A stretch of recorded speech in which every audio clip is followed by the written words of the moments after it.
Hello, everybody. Welcome back to Living on the Verge. I'm Virginia, and this is a podcast where I'm paying attention to real life, the fun parts, the messy parts, and what they're trying to teach me.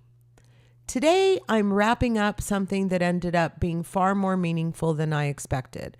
I started this Women in Business series thinking that I was going to have really compelling business-centered conversations with women who were in business.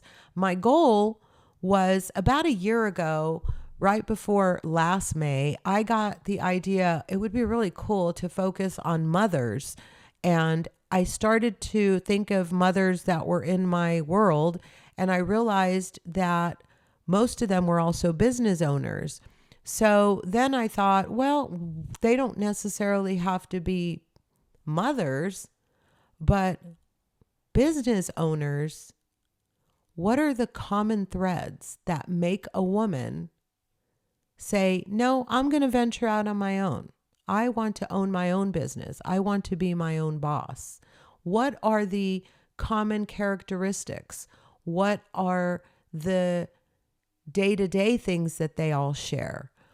What is different in different seasons of life? What is a 20-year-old entrepreneur doing differently than a 60-year-old entrepreneur?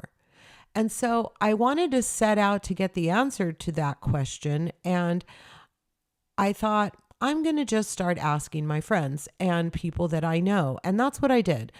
I realized I surround myself with fascinating, fabulous women, and I didn't have to look far to get the pool of women that would satisfy my curiosity about this whole subject to begin with. So reached out to my friends, and I was grateful that they all immediately accepted. And it was fantastic. I spent a month interviewing these 7 fantastic women, and I was really shocked and surprised by the takeaways. I started very quickly early on in the series to see commonalities and through lines that were kind of weaving themselves through to make a cohesive series without it even being what I expected. You know, I expected that I would meet these women who are in different industries. They're in different decades of life. They definitely have different personalities, and they are all headed down or have come from a different path. There were accountants, some were in automotive, a hairstylist, a winery owner, a communications expert, a creator, women who had built businesses in completely different ways. And when I started the series, I thought, cool, I'm going to learn about entrepreneurship. I'm going to learn what things make these women successful. And we're going to talk about things like money and marketing and growth and success and risk taking, the mechanics of building something. And don't get me wrong, we did talk about those things. In almost every interview, there was an area where we covered the actual mechanics of what these women in business were doing. But what surprised me was that those weren't the things that stayed with me. This series, in fact, very quickly, I realized was turning out to be something completely different than I had anticipated. And that's what I think is fantastic about getting an idea and executing upon it and then seeing where it lands. In this case, what stayed with me most were the lessons underneath the businesses. And I'm talking about the life lessons, the human lessons, the moments of softness, the moments of laughter. These are the things that they just kind of kept showing up again and again. And it didn't really matter how different these women are. And after thinking about it, I realized what I set out to do and what I achieved are two different things. Both fantastic, but I think I actually achieved something far greater than what I set out to do.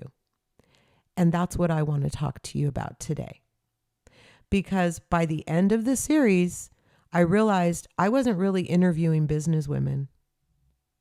I mean, don't get me wrong, these are women in business. It hasn't been a big old joke. LOL. That's not really funny. Anyway, I was interviewing business women, but they weren't just business women. I was interviewing daughters, mothers, wives, friends, mentors, caretakers, social activists, women who had one thing in common. They were all trying to build lives that they were proud of.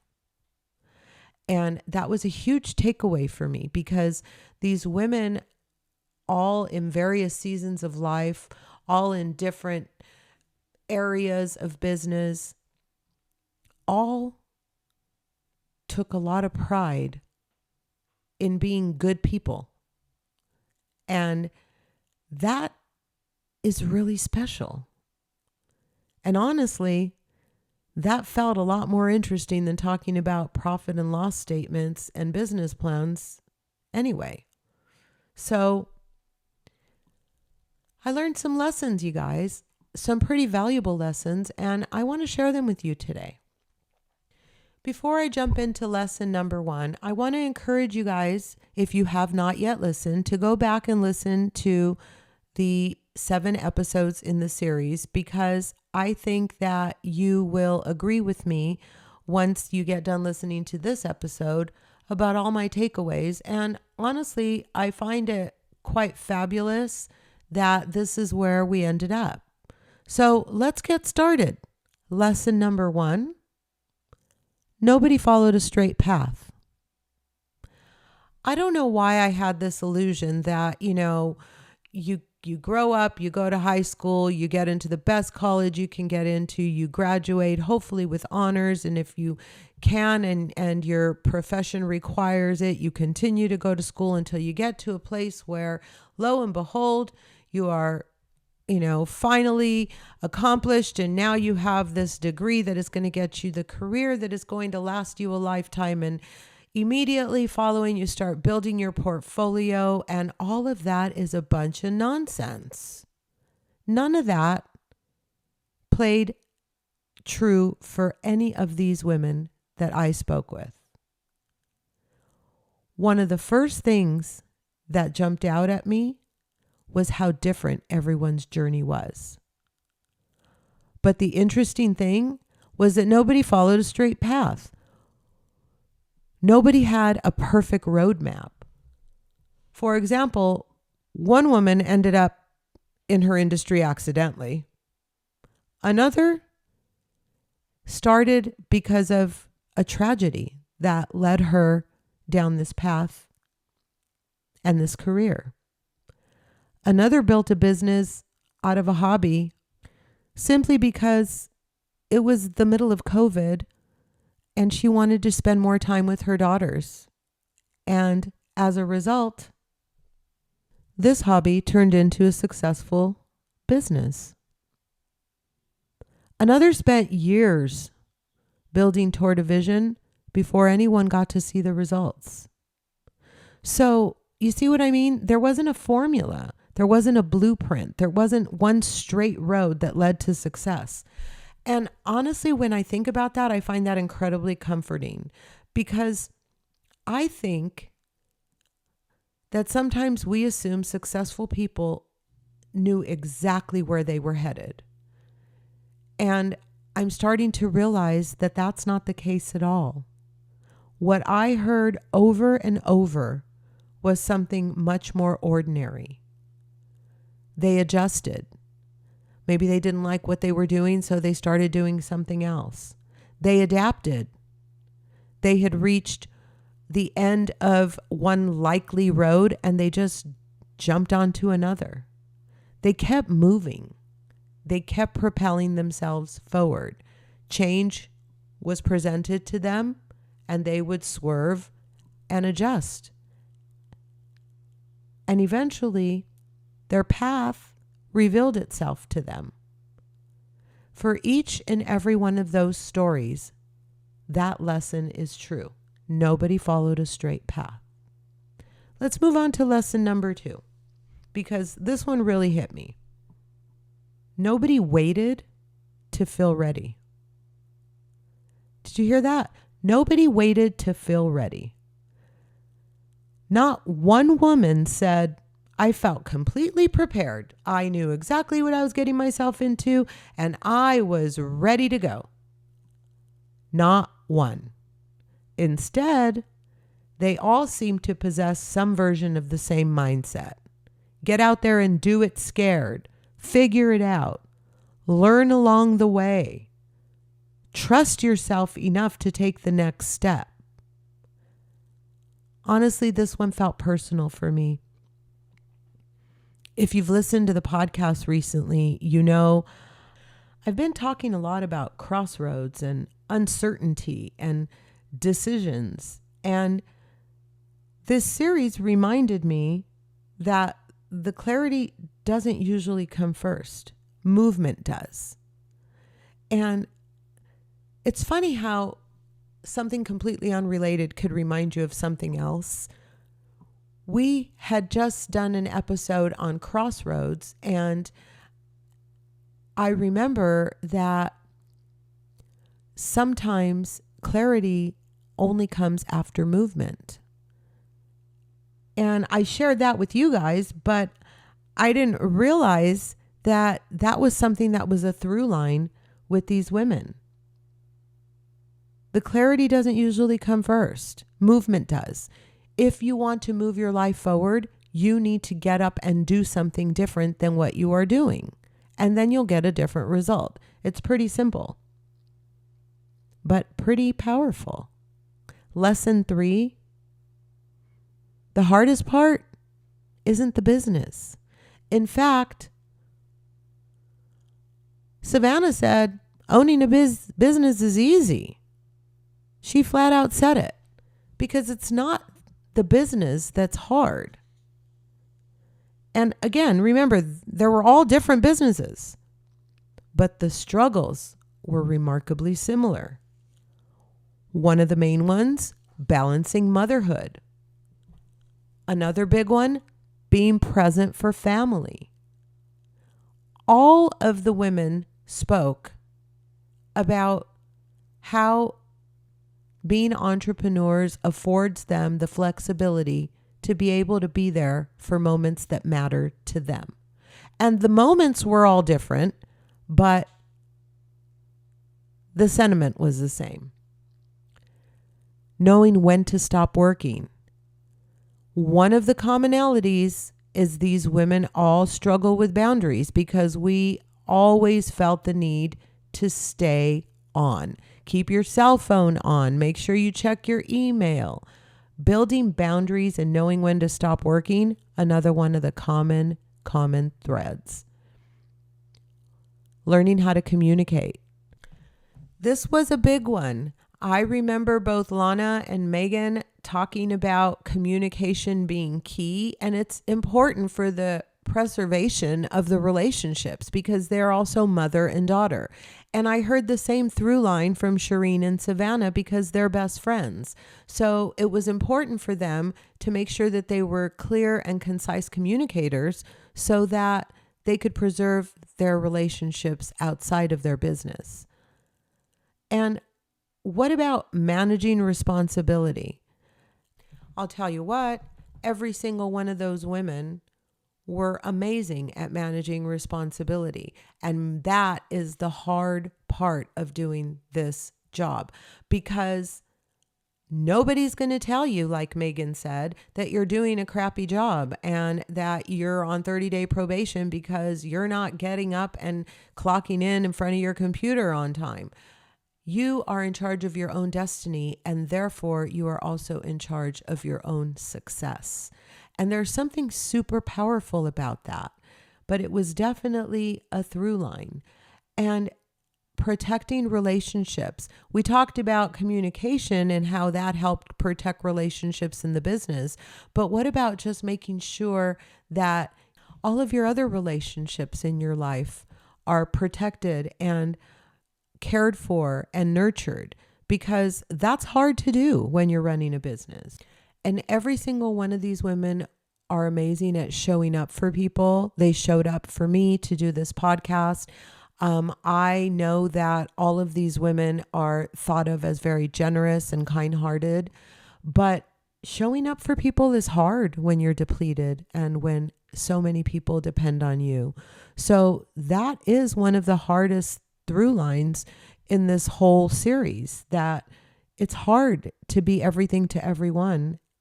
And again, I expected more conversations about business, but instead I heard conversations about life. And maybe it's because, as we just went over, the business wasn't the hardest part. Lifing was. And ladies, if I get a vote, you guys are doing a great job at this whole life thing, because every single one of you, in my opinion, are fantastic. And even though you find all of this stuff very difficult, more difficult than actually business, you're doing a really good job. Let's move on to lesson number 4. Family was at the center of almost everything. And this one became apparent very early on. It did not surprise me, but I did expect to hear more about ambition or drive or desire or even making money. But I heard family over and over and over. Many of these women built businesses specifically because they wanted flexibility. They wanted to be present. I mean, one of these women is a homeschool mom. You have to be present to be able to homeschool your children. And to do that along with running a business, fantastic. These women wanted to make sure that they had autonomy over their time. And they have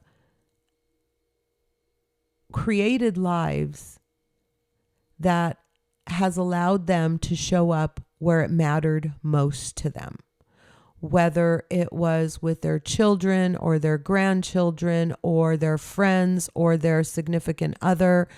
Whatever the case was, family was at the forefront of every single one of the conversations I had. And I want to say something here.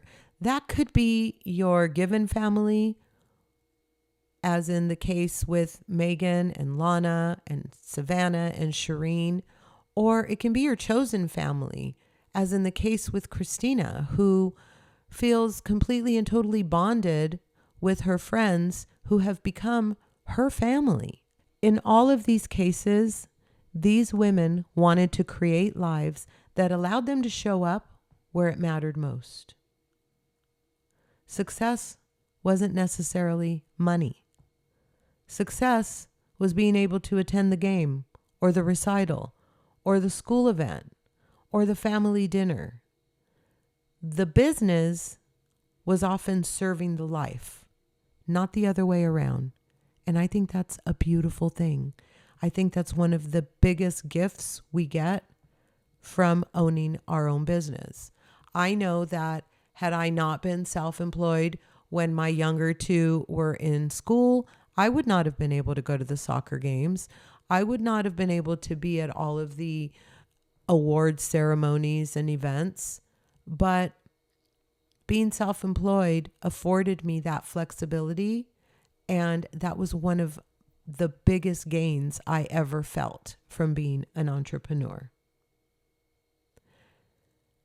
Let's move on to lesson number 5.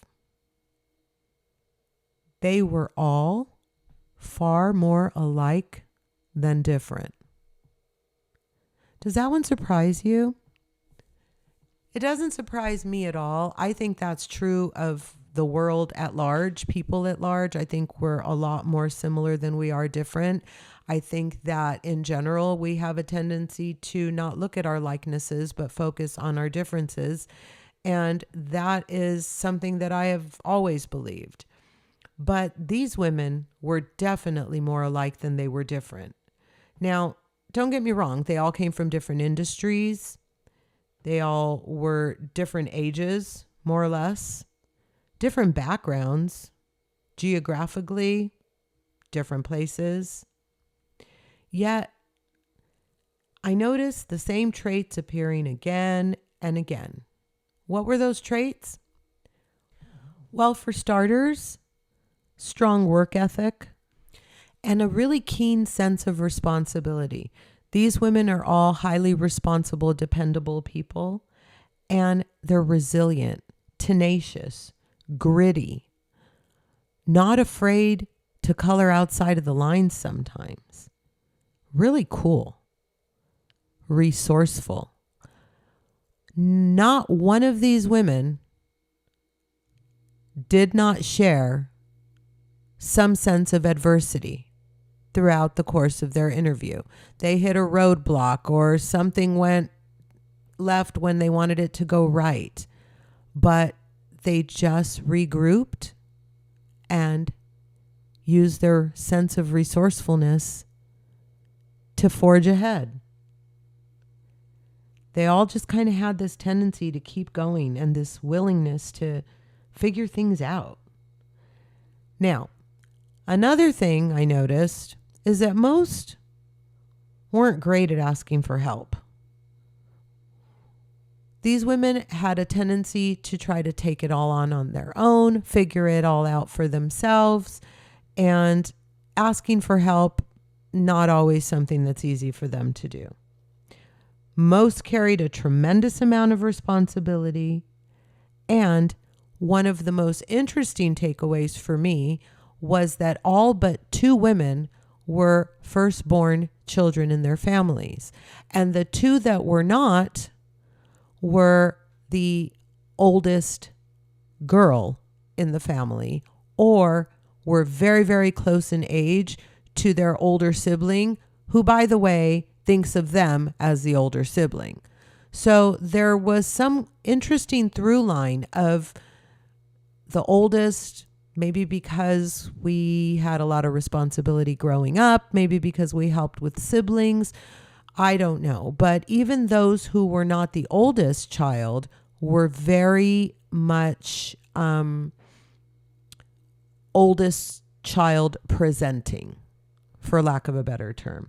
And I found that really interesting because it made me wonder what's different about being the oldest and why we don't have, say, all the youngest children who had been the common thread in this series. I don't know. I thought that one was interesting. Many talked about balancing everything, trying to get it all together, making sure that, that you're paying your bills and feeding your family and still allowing a little bit of time for you, but still doing justice to the business that you've worked hard for. It's all about balance. And you know what else, you guys? Many had been told no. Like Megan. She was told she was too young. She's not too young to own half the company. Many use that as fuel. Like Megan. And almost all of them had a quiet confidence that came from surviving hard things. Some of them talked about it. Some of them carry it deep within. Some of them, I know their stories just from being friends with them, but I'm telling you, that's true. Each and every single one of them have survived hard things, and it has made them stronger and given them this quiet confidence, not arrogance, quiet strength and confidence that I find beautiful. And now it's time for the final lesson, and probably my biggest takeaway. Lesson number 6, they were building more than businesses. Yes, they were. What these women were really building wasn't companies or LLCs or corporations or accounting firms or auto remanufacturing or investigative reporting. No. What these women were building were families, legacies, communities, social awareness, teams, friendships, opportunities. Several talked about mentoring, giving back, helping the next person. One thing I noticed over and over that surprised me was how few of these women acted like they got where they were completely on their own. Savannah and Shireen talked about mentors. Several women talked about people who opened doors for them, believed in them, taught them something, or simply gave them an opportunity. And what was really interesting is that almost every one of these women now sees herself as the mentor. They're holding the door open. They're teaching. They're encouraging. They're helping someone else take the step. I think that's one of the most beautiful parts of success. At some point, it stops being about what you're building and starts becoming about who you're helping build. And I saw that again and again throughout the entire series. April said, each one teach one. I love that. If everybody thought like April, this world would be completely different. Holding doors open, helping the next person. That really struck me because that's what it takes for women to lift another woman up. Hold the door open. Show her the way in. Tell her you've been there and that it's okay if she's scared, she could do it anyway. Because when all is said and done, don't get me wrong, the businesses, of course they matter. But what seemed to matter most to these women was what those businesses allowed them to contribute. These beautiful, fantastic, multifaceted women really changed the way I look at a lot of things, because after a month of conversations, what did I learn? Well, I learned that success looks a lot different than I thought.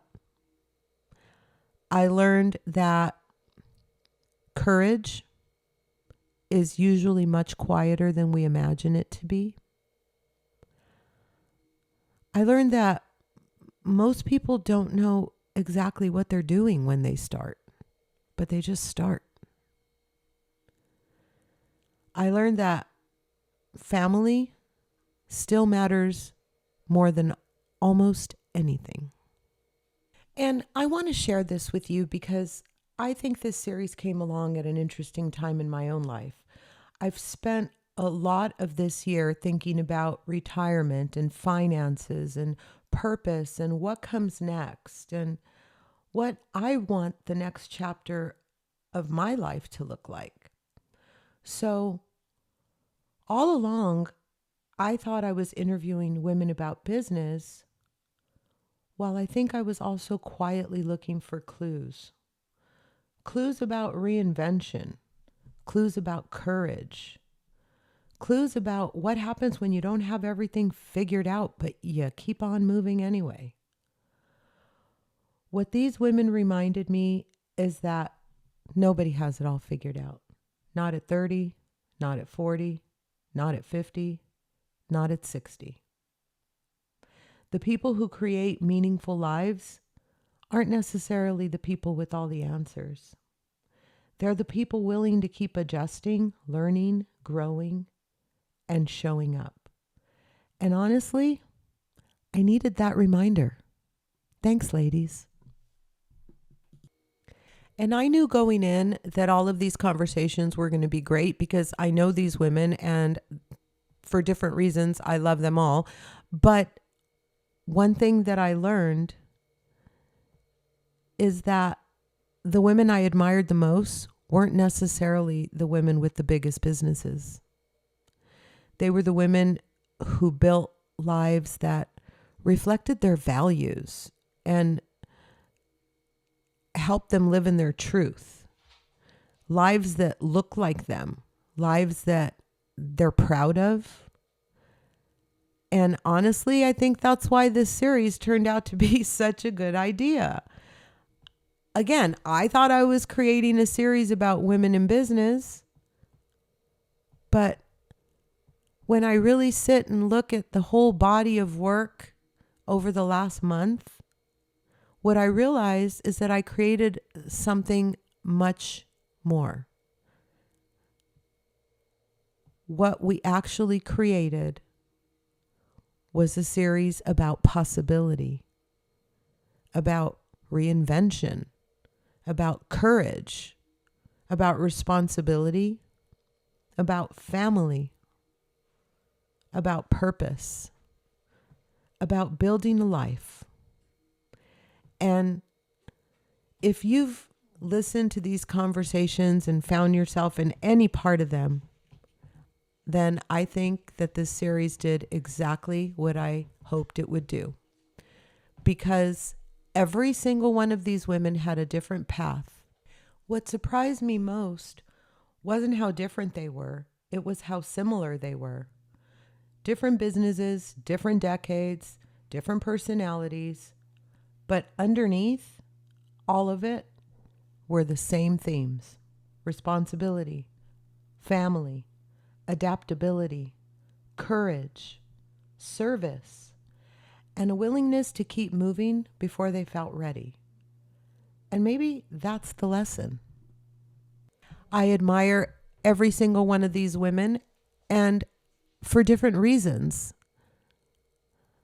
But every single one of them reminded me of something very important.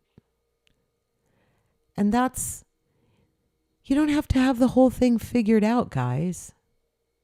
You just have to take the next step. And maybe that's enough. I really enjoyed bringing you this series. I hope you got as much from it as I did. And I also just want to take a moment to thank each and every one of the 7 beautiful, intelligent, inspiring, articulate, and fantastic women who joined me for this series. I couldn't have done it without you, and I appreciate you all. Until next time, I'll be right here, living on the verge. And one last thing before we close. There's still time to take advantage of Christina's generous offer at GBV Winery. You can go online to gershenbacchus.com or in person at the winery. Using the code VIRG, VIRG, will get you 10% off single bottle wine sales. Thanks, Christina. Go out and see them at GBV Winery and tell them Virginia sent you.